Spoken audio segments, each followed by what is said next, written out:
Hi friends, welcome to my YouTube channel. ನಾನಿವತ್ತು healthy ನುಗ್ಗೆ ಸೊಪ್ಪಿನ ಚಟ್ನಿ ಪುಡಿ ಮಾಡ್ತಿದ್ದೀನಿ. ಇದರಲ್ಲಿ calcium, iron and immunity boost ಮಾಡುತ್ತೆ.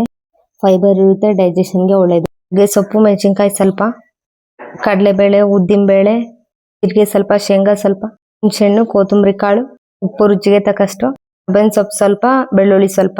ಚಟ್ನಿ ಪುಡಿ ಹೇಗೆ ಮಾಡೋದು ನೋಡೋಣ ಫ್ರೆಂಡ್ಸ್. ಪ್ಯಾನ್ಗೆ 2 ಸ್ಪೂನ್ ಎಣ್ಣೆ ಹಾಕಿ ಎಲ್ಲ ಉರಿಬೇಕು. ಕಡಲೆಬೇಳೆ, ಉದ್ದಿನಬೇಳೆ, ಶೇಂಗಾ, ಜೀರಿಗೆ, ಕೊತ್ತಂಬರಿ ಕಾಳು, ಬೆಳ್ಳುಳ್ಳಿ ಹಾಕಿ ಉರಿಬೇಕು. ಹುಣಸೆಹಣ್ಣು ಎಲ್ಲ ಹಾಕಿ ಒಂದು 15 ಮಿನಿಟ್ಸ್ ಉರಿಬೇಕು, ಚೆನ್ನಾಗಿ ಕಲರ್ ಬರೋ ತನಕ.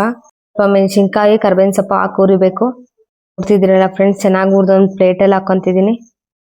ಅದೇ ಪ್ಯಾನ್ಗೆ ನುಗ್ಗೆ ಸೊಪ್ಪು ಹಾಕಿ ಚೆನ್ನಾಗಿ ಉರಿಬೇಕು ಫ್ರೆಂಡ್ಸ್. ಜೊತೆಗೆ ಕರ್ಬೇವಿನ ಸೊಪ್ಪು ಹಾಕಿ ಉರಿಬೇಕು. ಸ್ವಲ್ಪ ಎಣ್ಣೆ ಹಾಕಿ ನುಗ್ಗೆ ಸೊಪ್ಪು, ಕರ್ಬೇವಿನ ಸೊಪ್ಪು ಚೆನ್ನಾಗಿ ಉರಿಬೇಕು. ಆಗ್ಲೇ ಉರ್ದಿದ್ವಲ್ಲ, ಆರಿದ ಮೇಲೆ 15 ಮಿನಿಟ್ಸ್ ಆದ್ಮೇಲೆ ಮಿಕ್ಸಿ ಮಾಡ್ಕೊಬೇಕು ಜಾರಲ್ಲಿ. ಕಡಲೆಬೇಳೆ, ಶೇಂಗಾ, ಬೆಳ್ಳುಳ್ಳಿ, ಜೀರಿಗೆ, ಕೊತ್ತಂಬರಿ ಕಾಳು, ಹುಣಸೆಹಣ್ಣು ಹಾಕಿ ಮಿಕ್ಸರ್ ಮಾಡಬೇಕು ಚೆನ್ನಾಗಿ. ಸ್ವಲ್ಪ ತರಿ ಮಿಕ್ಸರ್ ಮಾಡಬೇಕು ಚೆನ್ನಾಗಿ.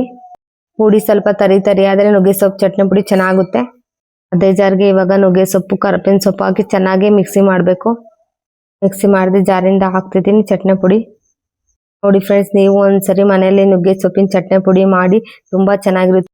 ಹೆಲ್ತ್ಗೆ ತುಂಬ ಒಳ್ಳೇದಿದು ನುಗ್ಗೆ ಸೊಪ್ಪಿನ ಚಟ್ನಿ ಪುಡಿ. ಅನ್ನ ತುಪ್ಪ ಕಾಂಬಿನೇಷನ್ ತುಂಬ ಚೆನ್ನಾಗಿರುತ್ತೆ. ಅನ್ನಕ್ಕೆ ಕಲ್ಸ್ಕೊಂಡು ಉಂಡ್ರೆ ಚೆನ್ನಾಗಿರುತ್ತೆ ಚಟ್ನಿ ಪುಡಿ.